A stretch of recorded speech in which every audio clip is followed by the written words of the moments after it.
selecting. No, you know, sometimes we, let us as much give Hanifa the 100. We are at 74. Let's go. Let's sound go intelligent. 74. Do follow. Thank you, people. Thank you, Gandans. Much love. Ha, singa mwanda vieko. Ngandi mlonji. Anti komala okuweza 100 basobola okulabako mu video. Inshallah. Come in video mode kabakulabeko nabo bakwetegekede naye ha. Omunakenya muli bakalukalu. Whatever on my page, because I know what it means to be internet, and it has affected me positively and negatively, and the bigger percentage is negatively. No, but you say you can come. Don't worry about the negative vibe. Yes.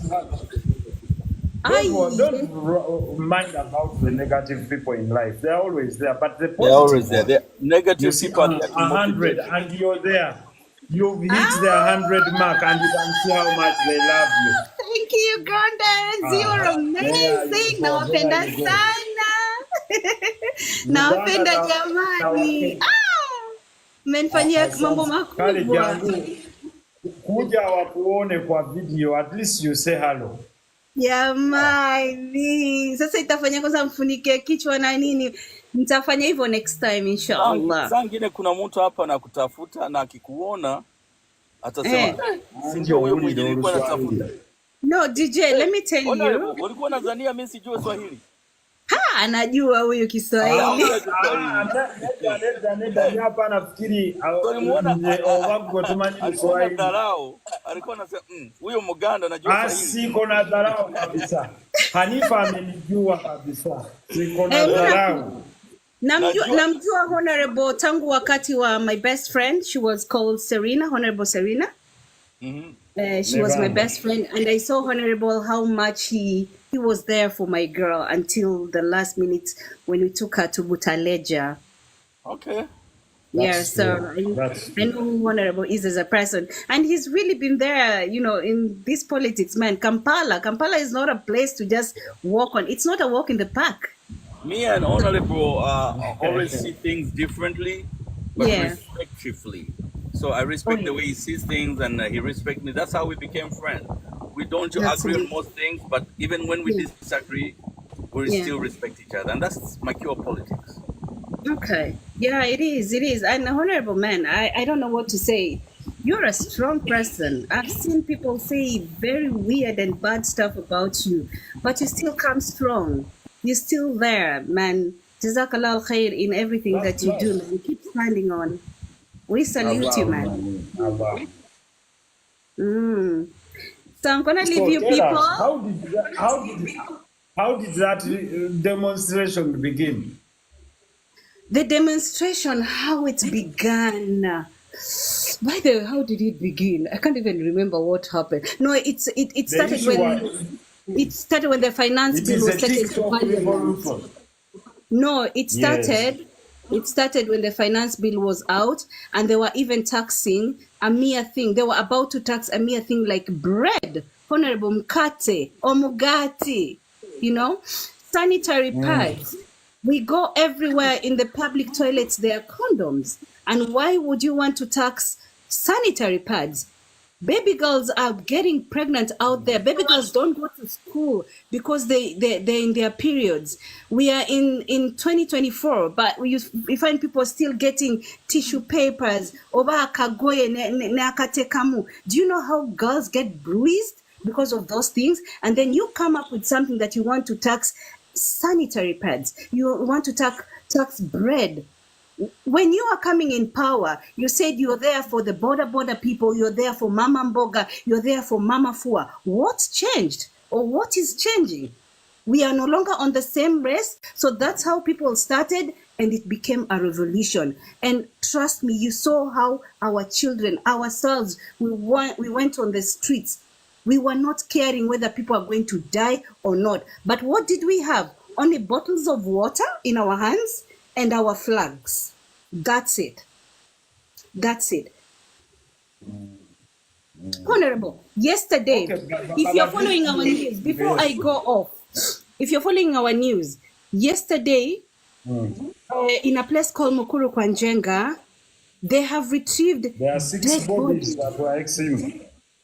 We don't know if I'm these are following. girls. We are still not sure because most of the bodies are girls. We are not sure if this is, because this is actually something also happening in Kampala, and I know it because I've gone through it. You know, where young men who want riches, they go for young girls, nebabata, because the bodies are similarly the same. Or it is the massacre that happened in Githurai. But I want to believe it's about poverty that sent the girls to be killed. And it is happening in Kampala. Honorable, things are bad because I have experienced it as a person where bakufera in terms of love and there's nothing. Somebody wants to take your soul. Somebody wants to take Mikisa Joe. Somebody wants to use you. Baby girls, we need to be careful about what is going on out here. It is not just about politics. It's about our lives. It's about our children's lives. It's about how we live. Poverty is making people die, Honorable. It is. These are some of the things you people as leaders, you need to look at. I know you have People women are saying here that you deserve to be a member of parliament. Can you speak like that in parliament? I can speak more than this. People who know me, people who have worked with me back in Uganda. I was in Uganda with Karim Hirji as the public relations in the hotels. I'm a speaker. Assuming Hanifa, what would you want to see change in the entire East Africa, in Uganda, in Kenya, in Tanzania? What do you want to see change in East Africa? In a few words, say something you feel about our region. Unity, uniformity. We want the whatever. We want the economy to stabilize. We want to be one. If it is the shillings, it should be all together in East Africa. I don't want to come in Uganda and I'm asked, unaenda wapi? Wewe ni nani? Mama yako ni nani? I don't want to go to Rwanda and I'm not allowed to go in the country because sijui lazima nilipe nini, nifanye nini. We want to be one in East Africa. Yani mapendo, tuwe kitu kimoja, tuwe na sauti kimoja. What do you talk about our education system in East Africa? Our education system.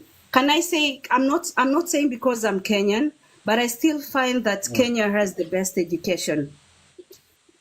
Uganda, I don't know where you people are failing. I actually do not know. And I'm not saying this because of anything, because actually my daughter is doing law in Uganda. She's a law student in Ngozi. Yeah, but I did not want to take her there. But because of circumstances, I am not around. I'm not in Kenya. Sorry that I had to lie about that. I'm not in Kenya for now. And she had to be taken by the dad's family. But I really find the education system in Uganda not satisfying. I'll be very honest. Okay, then what do you talk about our health sector? Yeah, that is worst. Both in Kenya, not both, Kenya, Uganda, because I've been in Tanzania, I've been in Rwanda. Health sector is the worst in East Africa. Let's take, I'll not even talk about Kenyatta Hospital. Let's talk about Mulago. Women are dying. We are in 2024. People are still sleeping down on the floor. People are still being asked to pay money before somebody is treated in a government institution. Come on, Ugandans. Mulago. If I start talking, because when it comes to health sector, I don't know who the Minister of Health is in Uganda, but things need to change. Otherwise, we will not have people like Honorable, not Nsereko, you are Nsereko. This one who has been sick in Nairobi. Omuntu wa feo no abade kunyo ku internet. Yes, Segirinya. Honorable Segirinya Vambi. Honorable Segirinya has really been there supporting, but you people, you cannot even treat somebody in your country. You have to ship to bring them in Kenya for treatment. Really? Why is that? It's because the health sector in Uganda is just bad. It's horrible. There's no word that I can even explain when it comes to health sector in Uganda. And then another thing, before I go. Honorable, I want abantu wano balige ekintu kimu. Politics, abaana okay. When us, the people on the ground, are fighting each other, my people, my fellow people, these honorables are together out here. I'm in a country where I see omuntu wa NUP no omuntu wa NRM are having a cup of tea outside this country. Now when they come back in Uganda, they are fighting each other and they are making you people fight. But at the end of the day, when their door is closed, they are together. Ugandans, open your eyes. Kenyans, open your eyes. Abantu bano, they are not honorable, inclusive you. I'm now putting you together as our leaders. You people, you need to tell people the truth. Stop fighting upper Jew. Like in front of people, you're showing that there's NRM, there's UPC, there's union, there's people power, there's what. But behind the closed doors, mwe mugenda together in functions. You people, your children and the other children are playing together. They are going to the same schools. Naye abantu wansi wano, they are fighting their own neighbors. They are killing their own neighbors in the name of politics. Let us stop that dirty politics. And when we do that in East Africa, tutakuja kwenda mbali. Sawa sawa? Okay, then talk about the infrastructure. What do you think in East Africa, roads, etc.? Infrastructure. Again, still, I'm going to put Uganda down. I'm not talking about Tanzania because Mama Suluhu has just come. When Magufuli was there, at least we could see most of the things that was done, like let's say the roads, were actually done by Magufuli. Kenya, we are doing well. Our President Kibaki started or initiated the roads, the buildings. And when you come to Kenya, you actually, most of the roads you'll think uko inchi nje. But ngatuje Uganda, a road that is supposed probably to take, let's say, a stretch of 1 year to be made, it's taking 3 years. It's taking 4 years. Uganda, the capital city of Uganda, which is Kampala, looks like my village in Nairobi. What is going on in Uganda? Uganda is dirty. Kampala is dirty as a city. Let's be honest about that. I know you have done a little bit of something, but Kampala, the border, the matatu, the people. When you come to Kampala, you first ask yourself, am I really in the Pearl of Africa? Evinya vinji, amakubo, they're so narrow.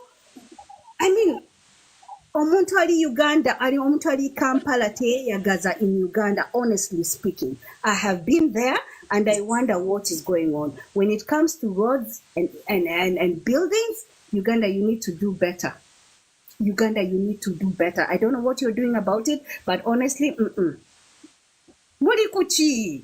Okay, then coming to security. I love the way you've given me the opportunity to talk about all. Security. Again, I'll still talk about my country. We are still, not my country alone, the East Africa. Again, I'll not talk about Rwanda, Burundi, because I've not been there for long, but I still talk about the 3 countries. Security is still not at its best.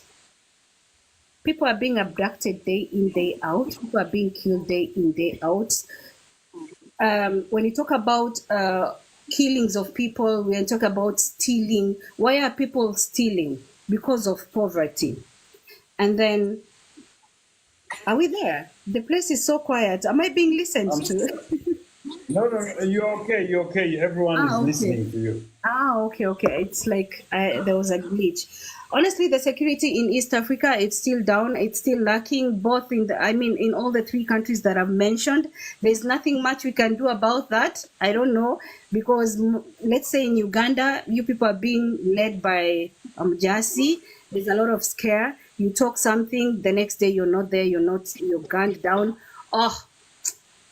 RIP to my good friend that I used to listen to, and he's your friend. You know that Jaja Ichuli. That thing really hurt me so much. So if people can come out and talk about what the government is doing, or maybe they just try to speak out, the next day they are not there.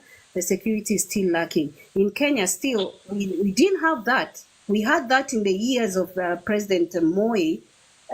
Because I was there, I was born by then, but then it's coming back again. So when you talk about security, it's not at its best. When I talk about Tanzania also, I've seen people like Dada Mange, if they're here Tanzanians, who cannot even step in their country because of the security issues. Why? Because they are talking about the government. So when it comes to security, even me as a person, I take a step back because I saw Serena going down because of just speaking about these things. So security, horrible, horrible in all East Africa. Then entertainment and happiness. When it comes to that, Uganda is a party nation. Hey, again. So Uganda wins in happy people. Uganda, you guys win in entertainment. As much as I love Bongo Flava, I knew when it comes to music, you're not so good in the, what is it called, in movies. Mucha lakinga mabega. We are just looking at the likes of the Nakaunde those days, but I don't see anything new. I only see movies. You're not there. Entertainment, the Jose Caminos, the music industry is actually doing well. But again, when it comes to the bloggers, Muchisusi Zakati, because that is also part of entertainment. Everybody now wants to become a journalist. Everybody now wants to become, a musician. But we have the legends, the Kina Jose, the people, somebody who died, but his music is still reigning. Who is this boy who died? And his music is still good. We listen to radio, and yes, radio. We miss those kind of people. But we have Ozambe. Oh, Zambe! What is that? You have Ozambe, you have Alien Skin. I do not understand that kind of music, but again, that is what Ugandans love. And when they go on the stage, they feel like the world has come to, that is their life. But again, when I talk about entertainment, katono about Uganda, mulekeo okubera, like, you stop politicizing everything. Omuntu ngata supporting this kind of party, then you will not okuwagira them. That is so wrong. In Kenya, we do not have that. Honestly speaking, in Kenya, we do not have. When it comes to entertainment, let it be entertainment. That is the only place or the only thing we can have fun. But let's stop saying because somebody did not endorse somebody, then you will not go for the achievement. That is, honestly, that is nonsense. That is bad. Oh, mukuba abantu nebichupa because they are supporting a certain but you also have Muzabibu. Mimi ni Muzabibu. No. Those. Yes, we do. But again, East Africa music. Muzabibu. Omuzabibu yoba yavawa. This is, he even spoke about it. He made that song like 15, 20 years back, but it just, surfaced and we went with it. So yeah, when it comes to entertainment, let's say East Africa, we win it. But three of us, Kenya, Uganda, Tanzania, we are good. But in Uganda, let's be honest. Now? We have Tenge. I saw Tenge going to Dubai. But somebody tell Tenge he has started being handsome. He might lose his, popularity. Let him remain with his big eyes and being not so, that look is what we want. That look is what has kept him up there. But congratulations to Tenge, this boy. I've heard his story. I've seen where he's come from. And yeah, he's doing amazing. We have even this young man, Ogudo. Champion Gudo. Champion Gudo is being taken up by Alien Skin. I don't hear much of him of late. I think he had come to Nairobi with they'd gone to London with who? with the dad. Apparently the dad is alien skin, not the dad, but the dad. Yes. So yeah, Champion Good is okay. Let's look at this young boy who went to Kampala parents. He's called who? Who could not speak English, but now the boy is polished. I've forgotten his name. Fresh daddy. No, the baby is called Fresh Kid. Fresh Kid. Yes. That boy has turned out to be something else. Oh my goodness. I saw when this boy came on the internet. And finally now, Hanifa, let's go to the food. What do you have to say about the food? Mimi chakula chetu cha Kenya ndio bado nkitamu. Ate umuntu who wants to come, mimi napenda sana kupika pilau, biriani, mahamri, visheti, juisi ya maembe, juice, food is good. Food in Uganda is absolutely good because inatolewa from the garden fresh and it's eaten. Mwagala nyo amayuni, amatoke. I don't eat matoke, the nuts and all. I'm not really a fan of Ugandan meal. What I like in Uganda probably is the chenyanja. But our food and Tanzanian food is the best. Naye, I want somebody to come. I want to volunteer. When I come back to Kenya, which is inshallah in September, I want to have some people that I can invite in my home. Nedda si bisike naye emmere yaffe ewooma. Eringa fefe nyini tuli balungi.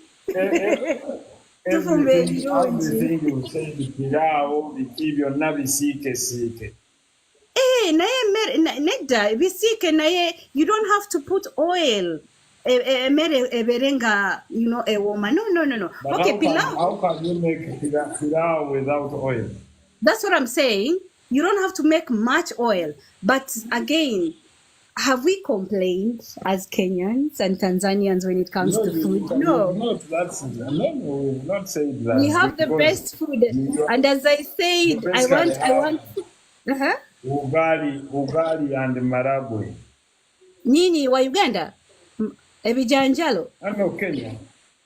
Bijanjalo na Honorable, if I cook for you ebijanjalo, I swear bahakibo basatu bali basatu baja tukuba bukubi because ebijanjalo yaffe we put nazi, tuneka cardamom, unasikia ile maragwe ya nazi, tuneka tui, si just bijanjalo. Omwana ayinza okulya ebijanjalo Monday to Monday because tuji, there's a way we make our bijanjalo.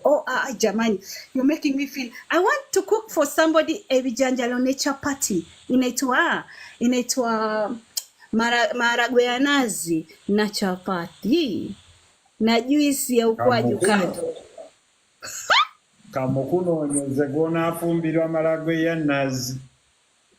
Munonyeze naye ino okubeera muntu mulungi, muntu mukulu, kubanga wano banfera juvi haji Nsereko nga banfera.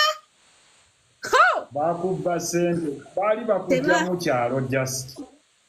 Nedda tebanziba sente naye almost okunziba sente singa I was not smart enough.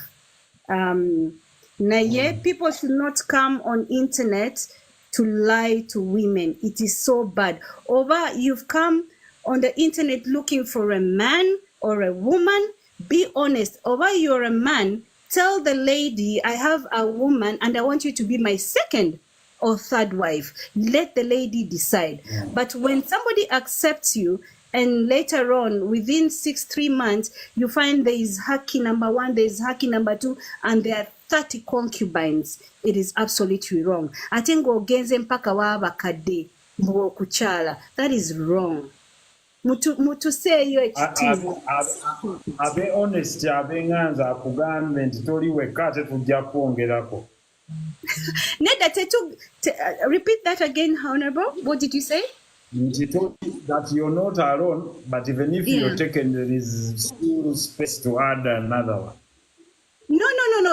As a Muslim lady, at home, msichana ambayo who has been brought up in an Islamic way, we know that we can be even up to 4 if the man has obusobozi.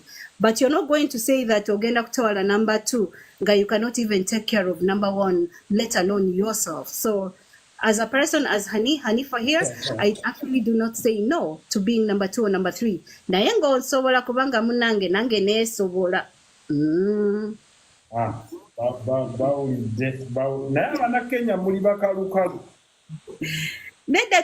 It's not about being bakalu. What do you mean by bakalu? You are assertive. We are assertive. No, we actually just know our rights, and tetukir is somebody to put us down. If this is called a spoon, it's called a spoon. It's not a fork. Let's be honest and not talk about it. You know, because, oh, you're a man, because you're a Haji. No. There's equal rights of being a man and a woman. I will respect you. I would be submissive to you. But you have to be honest, and you also have to be just to me. It's time that women are listened to. It's time that women are seen in the society, not just to be put and to be swept under the carpet. Hell no. That's why I think where we draw the lines when it comes to relationships, or when it comes to a Kenyan woman being put down. I will never accept any man to put me down. Never. Nagenda kusomera going to school.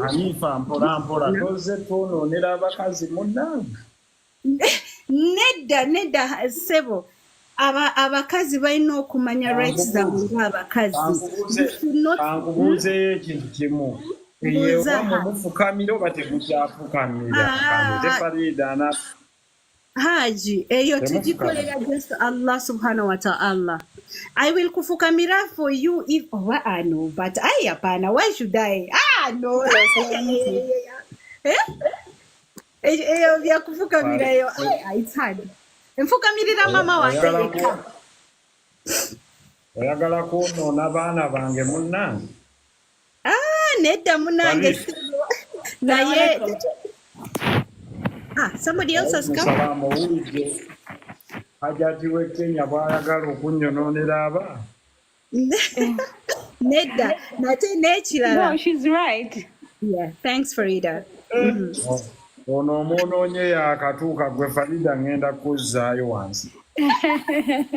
Nze nsirise. No, wabanga yekyayagala, it's okay. Farida tabanga naye mu Nedda, we respect men so much. Naye bino bya omusanga mukuba ali mu motoka y'embukamira. What the hell is that? Manyine wenjogerera. Kakati bwe bakubidde essimu Hanifa, kati awo oba ofukamidde yadde nga sikulaba ofukamidde. Ku ground ki? On what grounds? On what grounds? Really, on what grounds? Farida ono tazze kubanyonoonera naawe tofukamire tukugyeko. It depends ijava kati ye mukyafukamira. Nze nfukamira kuba ndi Muganda, ye afukamira lwaki? She has no reason to kufukamira. Thank you. Why should I? I can kufukamira somewhere else. Nze nfukamira ndi Muganda, but ndi Musiraamu tetufukamira. Webale nnyo Farida.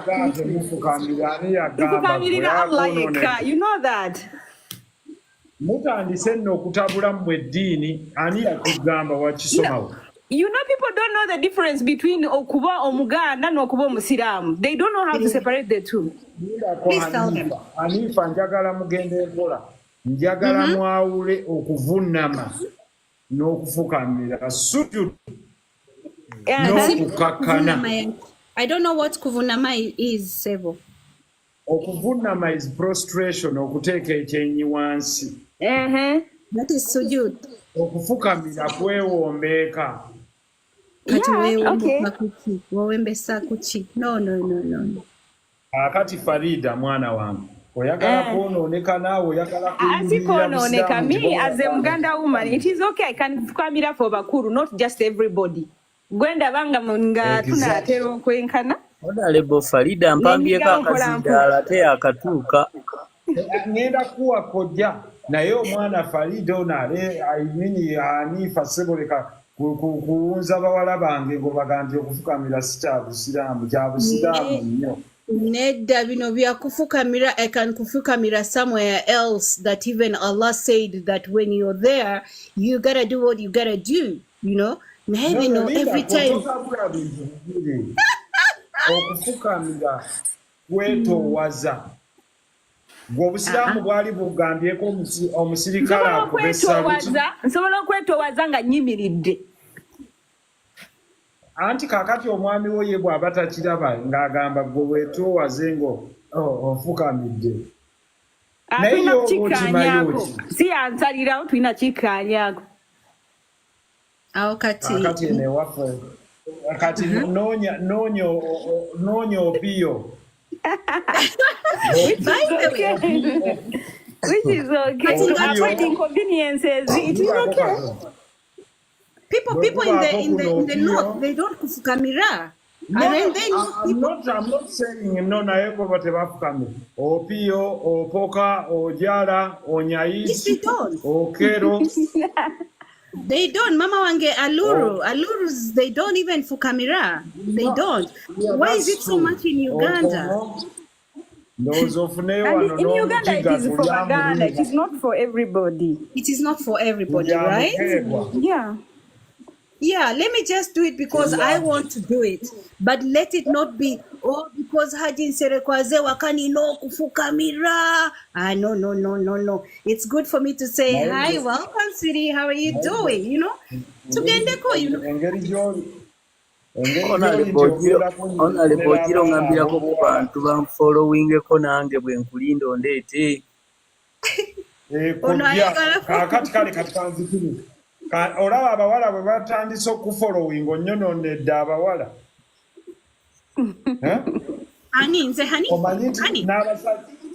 Hanifa abasajja babadde bava e Kenya nga bajja wano kukima abakyala nti bagaba mpisa.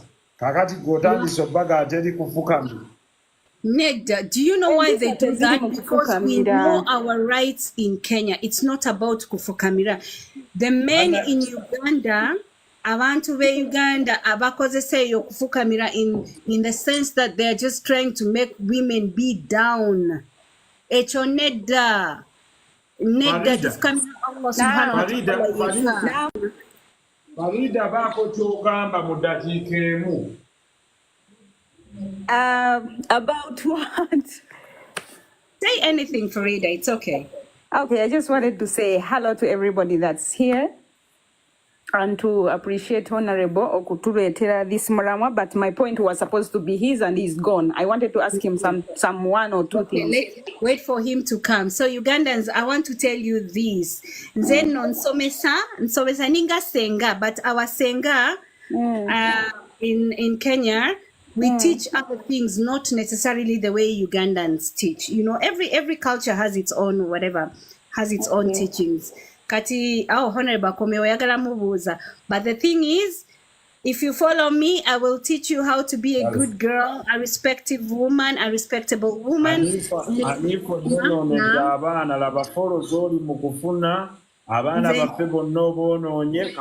Abagambye senga, so they want to learn. Njagala bayigiriza.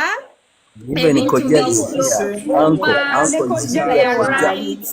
being women in power, how to just know their rights, how to be respectable women out there, how to walk majestically when you enter in a room and all the attention is on you, not because of the way you dress, not because of anything, but they just, that command when you enter a building, when you enter a room, that silence is there.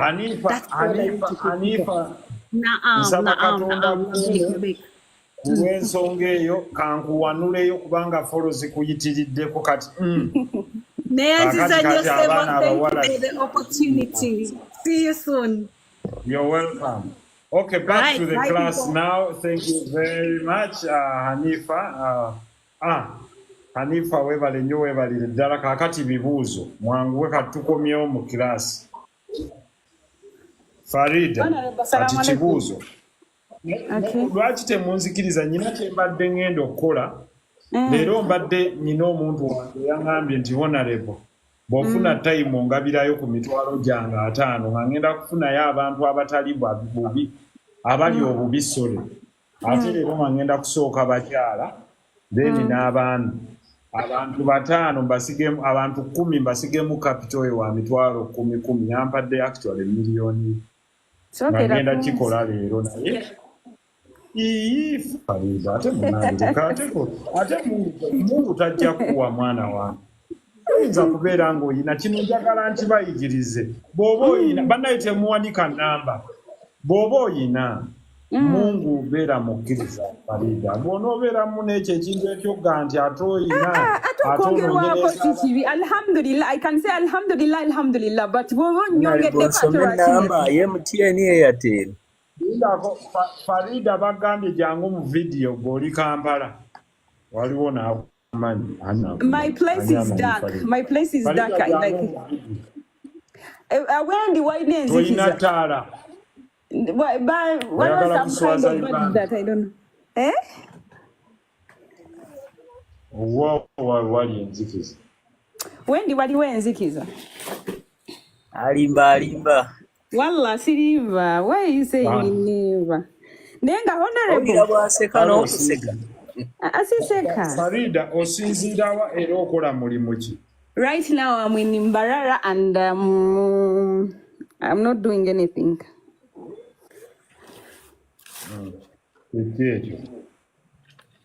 Ya sina kyenkola okujjako nzize nga nyina requests wange bwe ndowooza nti osobola obukolako you as a person but ziri political. I don't know if we are doing that now. Tell me, go ahead. Mbadde nkusaba, I heard you want to quit politics. Nenga mbadde nsaba before you go or making sure like I don't know if you can do it but I know you can do it since you're a lawyer. Batuyambe batutere amateeka mu kusoma kw'abaana. I don't know how it will happen but I know you guys can do it. It is so absurd we are living. Nze Nasozi Farida. Your other name? Nasozi Farida. Yeah. It is so absurd that we are living. Yeah, in Barara. It is so absurd that we are living in a country ng'abantu tebamanyi mateeka gabafuga. Nobody knows. Nti owa poliisi asobola okujja nakukwata nga tamanyi lwaki akukwata. As long as waliwo amuwadde essente. Naawe n'otiitira n'omugoberera okuba tomanyi mateeka gakufuga. N'atuuka eri ne bakujwetekako omusango. I think oba abapoliisi baba bamanyi oba tebamanyi, I don't know. But if we all know nga buli omu amanyi rights ze n'amateeka agamufuga, twali badde ate tetuyisibwa bwe tutyo. There are so many things that we have on syllabus za Uganda bwe tusoma ebiri not important. I think as fixing zino binebi echi amateeka agatufuga oba abaana banayigayo ne begaba 5 abaana ne bayigayo kale 10 kigenda kutuyamba nnyo. Okay. And then ogamba nti singa tuyita mu awareness, spreading of awareness ne tusomesa abaana amateeka either mu ssomero during school naddala amateeka gabakwatako. Okay. Then ne ku TVs and radios and social media. N'abazadde ne bakimanya ne buli omu n'amanya amateeka agamufuga. Actually, I also think nti it is bakikola nga bakigenderedde kikolebwa nga bakigenderedde so that batukolera amateeka and we cannot say anything because we don't know. Fe tuwulira bulizi nga batugamba mbwe ate lino etteeka balimenya n'amateeka gataputa mu nnimi abantu ze bategeera. Translation of these laws. Yeah. Okay. It is a very good thing. Before you go, do this for Uganda. Okay, madam. Please. I know how hard it can be, but please do this for Uganda. Then my second issue, I know chigenda kunyigirizamu, but also before you go. Tubadde tusaba mubo wamba for bunjo bw'ekitalo nga bana Uganda bonna mbakiikiridde. I hold Uganda. Gamba before you leave Parliament. Okay, before you leave Parliament. You're not going anywhere, inshallah, you stay. Before you leave Parliament, tubadde tusaba mubo wambe for bw'ekitalo. Mutuyambe mukendeze ku misaala gyammwe. Bana tugitopinge ku misolo emingi. Abana Uganda gye batuddeko. Me as a person, I think, by MPs baweebwa omusaala gwe batalina kuweebwa. Because I know of policemen that bakolera eggwanga ddamba naye nga bafuna omusaala mutono. Naye kati MP oyinza omusanga wa kitundu butundu. Naye nga bwebwa ssente nga nnyingi. Oba kitegeera? I think zikendeezebwe zigende nga ku bitundu byabwe. Ate nasozi bwe tukyusa ne kiba bwe kiti. Ne tugamba nti mu kifo ky'okubeera ebitaano mubeere 10. Ansi oba togifunye. Oh my God, thank you. This is what I was going to tell you. Nabo bakendere naye n'omusaala nago era still bukendere. You see the problem ku musaala, and why I want to be honest, sikuwa hope etaliyo. Nti at the end of the day omuntu akola level y'omulimu ng'omubaka singa abadde agukola mu butuufu bwago. I think nezo sente tezandika nyingi nnyo. Issue tuli bangi. Oba ontegedde kyegamba. Issue kubeera bangi nnyo.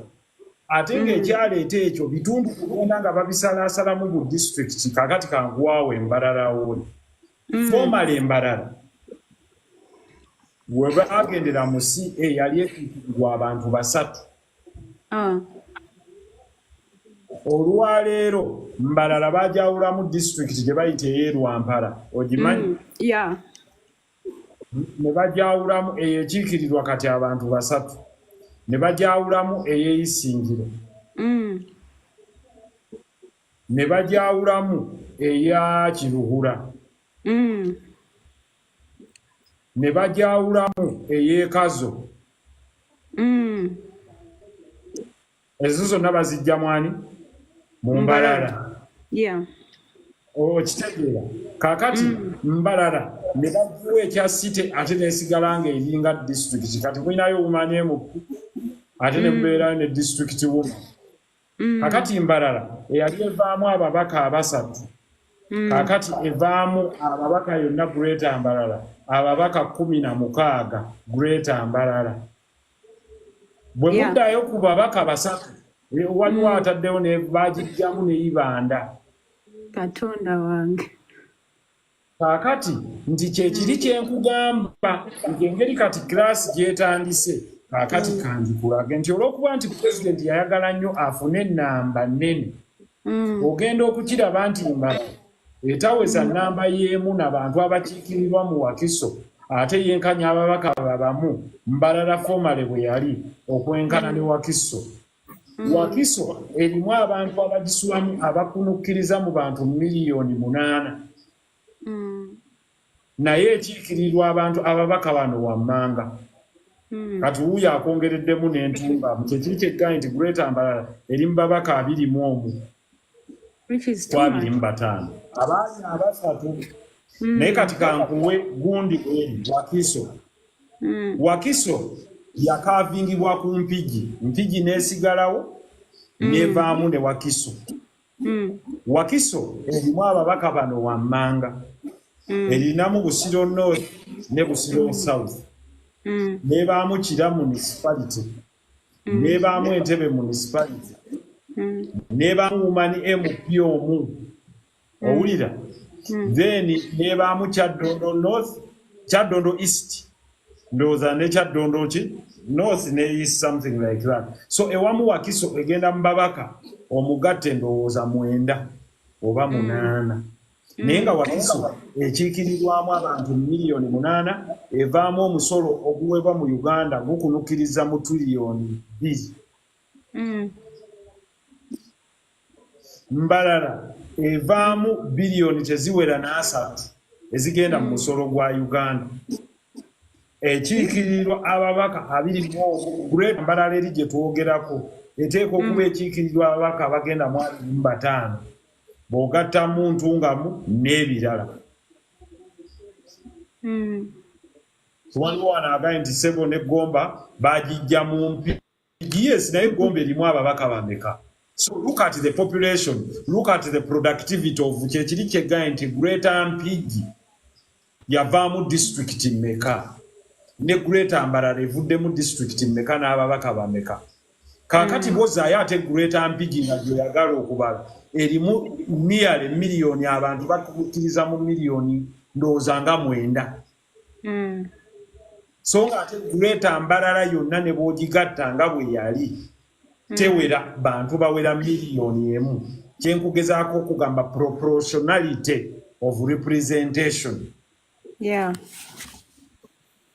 Proportionality of representation. Kakati noddayo ku yali eyitibwa Greater Bushenyi. Greater Bushenyi yakikirirwanga ababaka basatu. Olwaleero Greater Bushenyi yayawulwamu districts zino wammanga.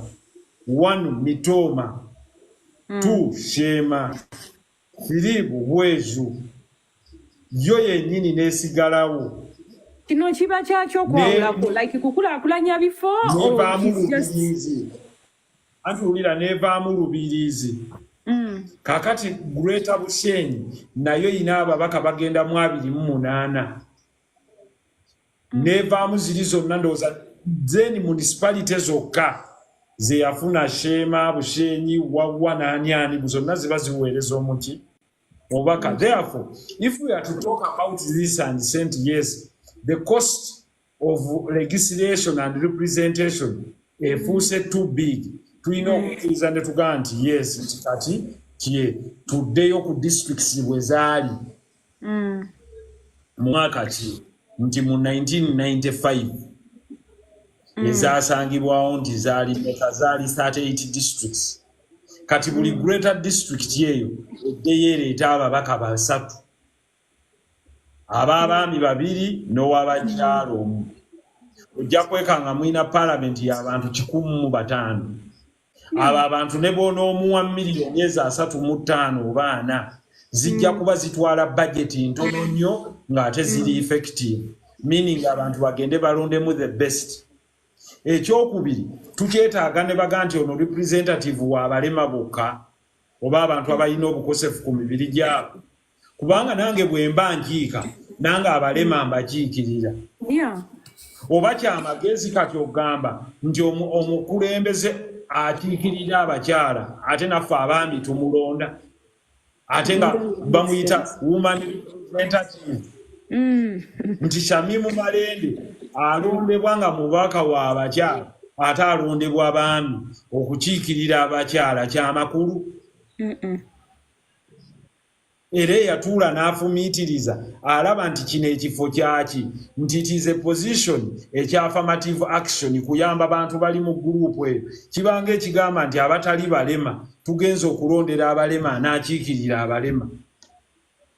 Do we still need a special member of parliament nti w'abakozi?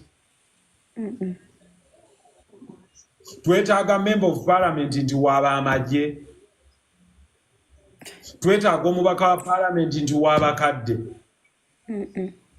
Twetaagawo omubaka wa parliament nti oyo w'abavubuka, kuba abavubuka bannonda. Kakati walina okuba wali special, waliwo alina atwala ebirowoozo nga byo by'abavubuka byokka bokka. Kakati abavubuka baleeta abantu 5. Abaliko obulemu ku bibiri byabwe ne baleeta abantu 5, abo 10. Abajaasi ne bajja abantu 10, abo 20. Bawakazi mbu abakozi ne baleeta abantu 5, abo 25. Owulira? Abakadde ne baleeta abantu 5, abo 30. Kakati nze ate nange bwe mba ngenze mu constituency ensangayo abakadde. Kati ono omubaka akiikirira abakadde akiikirira nsonga kyezo feze tusasobola kwogera abaliyo kubanga bweyongera ku social security era n'omukadde omwogera. Kubanga ddala like we are doing, I don't know how we are doing things. Tebikola makulu everything tebikolerako ddala makulu. Ekyo kati kiba kijjira mu constitutional amendments. Era constitutional amendments ffenna tugenda ku applying ziteekayo. Bwe banaatuwa space mulindirire, Mungu atuwa obulamu. Mu weeks ezitajja mu maaso 2 oba 1 nja kuba mbanjulira ensonga eyo na tugenda gikolako tutya bye twagala ennongoosereza. Abamu ku ffe tukyalowooza ekkomo ku bisanja linkomewo. Abantu bamanye nti gundi ayingira avaawo myaka gino ate akawaayiro ako kaba entrenched. tuteekemu ekigambo ekigamba nti omuntu yenna alikeepankirangako kakyusa abe ng'awambye buyinza bw'abantu. Whether it's a parliament or not, tekirikkirizibwa nti ako kali interest nti tayeetaaga takkirizibwa nakazzaayo mu kalulu ka kikungu mu referendum. Ekyo kiwedde. That is how a constitution can be strong. I know. Okitegedde? Yeah. Namba 2, waliwo eno period abantu gye bateekawo president awangudde ono aliwo tebannalayira eyo period mpanvu. Bakuwangudde leero, genda ogye kalaamu zo, genda eko omulala atandika okukola. Yeah. Namba 3, obuyinza buddizibweyo ku bitundu. Nakyogerako wano ne nkibagamba nti for as long as tetulina competition, omuntu n'agamba ab'e Kampala bawo omusolo ffe batukolera oluguudo emitooma, tekisoboka. Ab'emitooma mukole nnyo, muwe omusolo, mukole enguudo zammwe ezifiseewo e Kampala zetujja obbaweereza. Meaning the more there is less money at the center, there is more development at the base. Naye ffe tukwata sente ne tuziweereza ku senta zitemaatema. Kyovola omukyalo oyo alina kyayogedde n'aga nti Ruto yatuuse n'aga nti nedda. State House teyinza kubanga etwala kumpi twiliyoni ya Uganda. N'akizaayo n'agamba batutemako naffe tutwale biliyoni 100 kyokka. So we can sit in a room and say, you know what, tulina problem. Naye kino ekizibu kyekyandisoose nti ku bizibu byonna ebiriwo okuwalako ssente kyekyandibadde ekikulu, okuwa ebibiina by'obufuzi ssente kyekikulu, okuwa Magoola ssente kyekikulu. Ye singa tukendedde, kubanga ffe bwe tutuula mu parliament tugaa tukendeze constituency, buli omu n'avaawo ng'akkiriza nti yes zikendeere.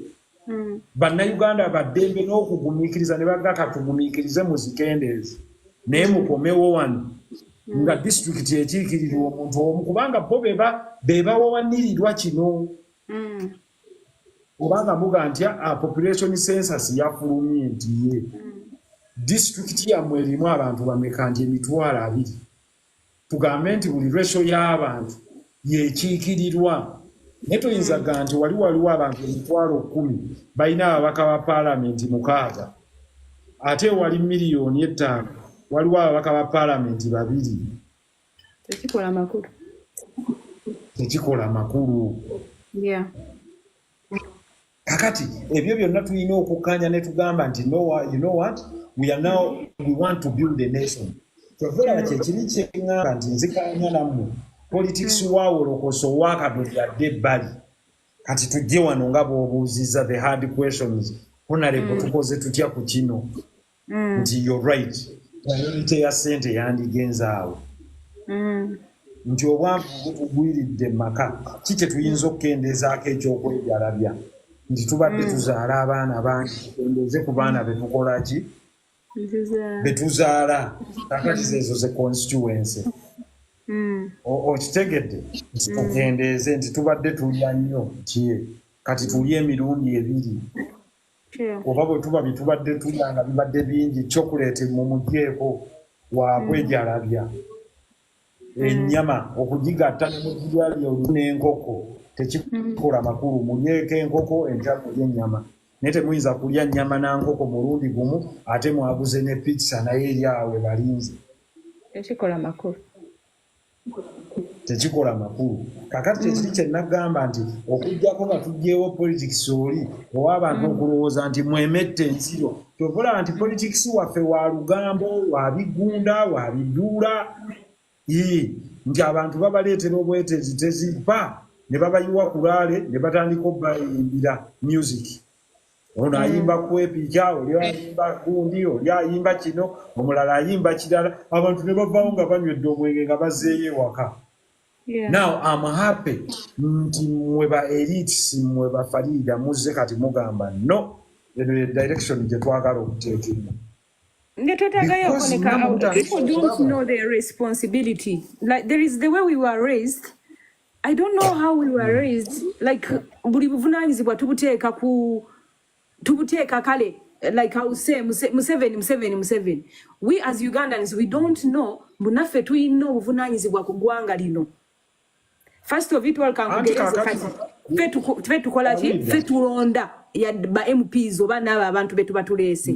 We are not careful nga bw'ogambye ne batukubira ebidongo ne tulya ne tunywa ne tutamiira.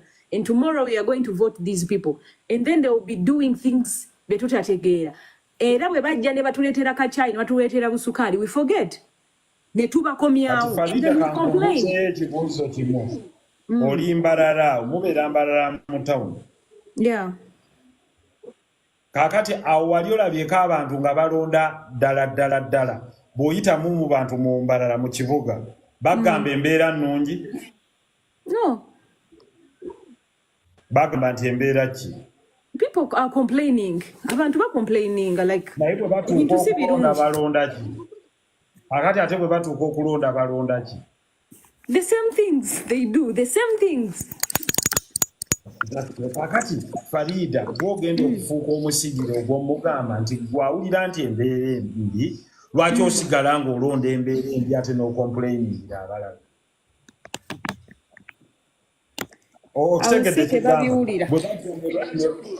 Ne babagabira t-shirt ne bakola ki ne mumala ne mulonda eyo embeera ennyini embi ne mugaaka tuginywezeewo palasiti ate olumala ne mukaaba nti embeera ki.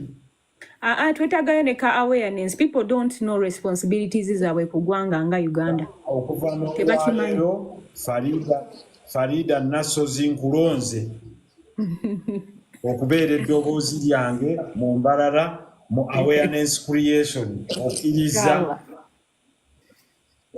wangi nzikiriza sebo neyanze kati njagala ojja inbox ompe ennamba naawe kennyini ogenda kutandika okufuna following group naawe osomese kati kankuteekeko mbadde nsaba abali kuno Farida olw'okubweyamu bwe yeewadde tumuwe followings zive ku 12 agende ku followings waakiri 50 follow Farida buli omu ataapinge Farida amugaye nkuwadde follow katutambulira katulabo babasiimye ebibuuzo byo mufollowinge Farida koona ku Farida omufollowinge koona ku Farida omufollowinge koona ku Farida Farida webale kuba hambo koona ku Farida omufollowinge koona ku Farida omufollowinge koona ku Farida omufollowinge koona ku Farida omufollowinge koona ku Farida ne 50 oziyisizaamu katukwongere ne balance. Thank you guys. Era abantu abalowooza nti TikTok takola mass mobilization mbasekerera kuba kati tutudde mu meeting era mbeebaza nnyo abali kuno nti sisasulidde kifo sibawadde kyakunywa sibawadde kyakulya naye ffenna twewaddeyo nti tubeere kuno tusome tuyige ate tufuuke abasomesa. Farida bannange mumwongere ayingire 10. Let's go Farida, let's go. Thank you guys, thank you so much. Tugenda kuwa bakuwadde obusomesa gw'otwala mbalala. Farida, let's go. Thank Farida you guys. mukone kayambuke. Bagenda kuwa Farida mukone kayambuke. Let's give kudos to abantu bakugambye nti bw'oyogera obulungi bagenda kuba naawe. Let's go Farida. The flowers, the hearts and everything I really appreciate. Naye kati Farida naffe twagala ojje kuno otufunemu ekintu newankubadde ofunye emikwano gy'emipya. You see, you're a great voice mu mbalala. Wasoma kyenkana ki? I did senior 6. Wakola senior 6. That is wonderful. Oyinayo skill ki? Singa tugaye nti Farida tukusigemu nsimbi otandike business mu mbalala. Skill ki gy'oyina? Banaye mumuwe Farida Italiana amoti. Wangi? Nsobola okukola engoye z'abakyala ennungi. Osobola okutunga engoye? Yeah. Ani ali kuno mukwano gwange ayinza okumpeerayo Farida $200 n'agula ekyalaani kannoonyi asobola okuwa Thank you for following. njagala asobola okuwa Farida kubanga saagala kujja kuno gw'otwongeddeko vali naye ffe ne tutakwongerako vali andabo bono Freeman babeera Bubeezi Canada ati bwe ntuuse nti yakugaba gadde ani ali kuno ekyalaani kya ssente mmeka Farida? The smallest one in Barachasa to Muetano, the smallest. And then they go up to, depends on what you want. Ekyalaani kya $35. Joka. Byokka nga tukimaze. $35 oba okimaze ng'otandise okutunga awo. Yeah. Emikwano gyange $35. Beerako Farida kannoonye mikwano gyange $35. Yes, Honorable. Farida gamba abantu nange banfollowingeko mukwano. Honorable. Bana mu following kujja Ojampata. Banange mu following Farida mpulidde ndowooza ye. Farida $35 ekyalaani. Ye Farida atugaye $35 kannoonya abantu bange. Honorable. Farida mpulidde ndowooza ye.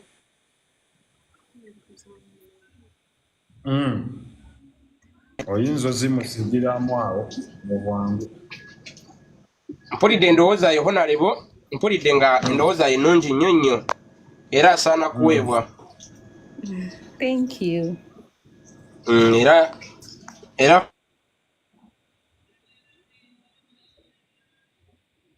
Farida walala Kakoba Nyamitanga Katete Kachika. Farida oli side Ndi Kachika. Oh, Kachika. Kachika je nasomera. Nasomera leta sente. Vamo mbozo. Nasomere Kachika. Oyo Farida sinzo okutamuwa. Era inboxing Farida ngenda kuwa $15 bambi. Thank you so much. Lwaki togiweereza kuno ne tugimuweereza ajje wuwo bannange. Neda ate Honorable wanchawa bubi. Honorable wanchawa bubi by the way. Honorable ndi musajja wo naye wanchawa bubi.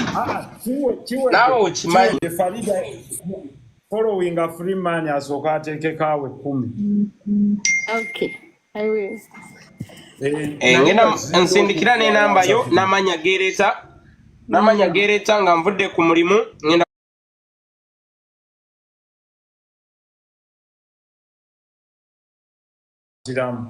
weemuli ani amuweereza omulala night ese ani tolinnya akatuuti nga tusooka kuteeka Farida waggulu. Farida katusooke tutuuse embeera ye kuba bajja muwuuza embala gy'oyogera ebyo by'oyogera nga bwe baabikolawa. Honorable mulamwa gutegedde bulungi mbadde nakajoyininga. Bade wakayingira. Sorry? Twagala kyalaani kya Farida. Kya sente meka? Kya $8. $8, just $80. Only. Zewalidde mulangi. Really? Really. Tetuziweerezaamu. Oyagala ziweerezaamu nsobola okuzifuna n'enzimuwa oba ye n'enzimuwa direct. I have your number. Ngenda zikusindikira. Kandisome kati. Farida nzuuna nnyinza wano. Waliwo gye ndina oba yeeyo? Gwe weereza ku gy'oyina. Kale. nice April neyange Farida bwe nzifuna wano ngenda zisomera wano kati ayitrese siyata eryetya Siyata nungi ojjadde kutukyalira. nja kujja mbadde nayo musana nga mungi Era mungi. Buli wamu omusana mungi nnyo. kiwedde nja kunoonya Tufe. wonna olese ssente oba ozze mu mboozi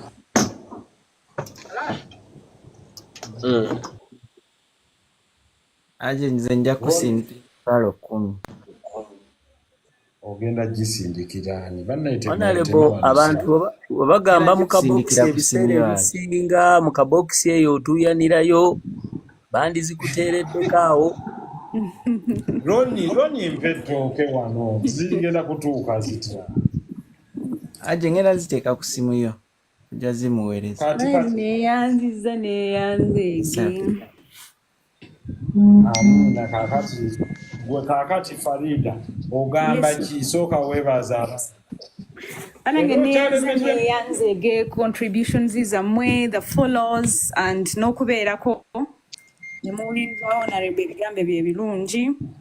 We are hoping for the best and we are hoping nti bye tuteeseza agenda bituteereyo embeera ekyuke. Honorable by the way neerabidde n'ekirala bane mutuyambe. Me I have hope nti someday this country is going to be okay, but I think tuteganyizibwa ndowooza bye twasoma. Siraba lwaki tukyasoma history, siraba lwaki tukyasoma geography gwe tusoma. There are so many people that don't even know the maps ezigenda ewaabwe. Naye nga tuli ku maps oba byawe eby'emyaka 10 egyayita or something. But kyusizeko ku education. And then let us make agriculture compulsory, like really compulsory. Nze ndaba abantu nga baba bakwatira envuba embi naye nga basoma fishing za British Columbia. It doesn't make any sense. If we are going omuntu okumukwata ku nvuba embi mukwate ng'omulanga kubanga yakisoma nena akikola bubi nete yasoma ya British Columbia kati ye gyali agezaako kukola ye byasanze oba kitegeera. So I think we should work on education. We should work on modification mwenyini tutekeko awareness ne mu education mwenyini batekemu amateeka tumanye amateeka agatufuga nga buli teeka bwe lifuluma tumanya bamenye lino buli bwe livaayo nga tumanya nti lino letteeka bwe kiri erikoze ku kintu kino. Like let us be involved kubanga I think bannayuganda be bakama b'eggwanga. Omanyi nti mukyala gw'osobola okuba omukulembeze Inshallah. Naye lwaki temwekkiririza mu Freeman omuwulidde omukyalo ono omukulembeze wakusobola There is somebody who's saying Omunakenya is very important. If me as a person nze Farida nemba president saawa zino nsooka kujjako history yonna gye tusoma. It makes us feel more. Tuli bantu tuwuliranga kubanga kati buli kye tusoma kyonna kiraga nti ffe twali batono nnyo ku bazungu kyovala tubakungiriza tulaba nti bo balina omugaso. There is no use of history n'akatono nze ng'omuntu. Farida sente zobazimpeereza wano neyanze barakallahu fiikum. mbadde nsaba abali kuno mbadde mbasaba nti musobola okuvaako n'enswikinga n'enkozesa eno essimu endala sobola okuvaako tekirina buzibu tekibakose nemuvaako tekisobola gwe driver gwe kasita oyogera waliwo agaana gwe driver kasita oyogera teri awakana ne bw'ogamba tujja giddamu ssaawa 10 gwe nedda ngenda gizzaako kati Okay. waliwampereza wano emitwalo gya 28 neyanziza soma enamba yo 07 noti 7 0706 886122 0 musanvu mukaaga no 0 musanvu 0 mukaaga 0 mukaaga Kinana munana. 88 Nkaga mwemu. 62 22. Anaye Farida mufumbo temukuba ku namba yenga mumutawanya. I know. I was reading it nenchirowoza. Eri 0706 Yeah, 88 waliwo ezituuse gwe abaana nga tebasaaga sente baziweererezaawo banene yanze Bona lebo bawuliriza ddoboozi lyo. ese ono yaziweereza ndowooza naiti ese neyanze naiti sooka okomewo olina ebikonge byo Honorable. Ya Rabbi Mungu akuwanga. naiti komawo ntidde waliwo awo abaana nno we baŋŋa nti Honorable osobola okukola live faawo ne tukwanga miliyoni 100 naye ntidde naiti ese sente naiti ese sente aziweereza njagala muleeta bannaye mbadde nsaba muveeko mudde wansi tukomewo ekibiina mmalo kyeramuko Kale Honorable. ate bwe tukomawo buli omu ajja kukola shares 10 nga twakakomawo naye kankomewo naiti ese nsaba nkomewo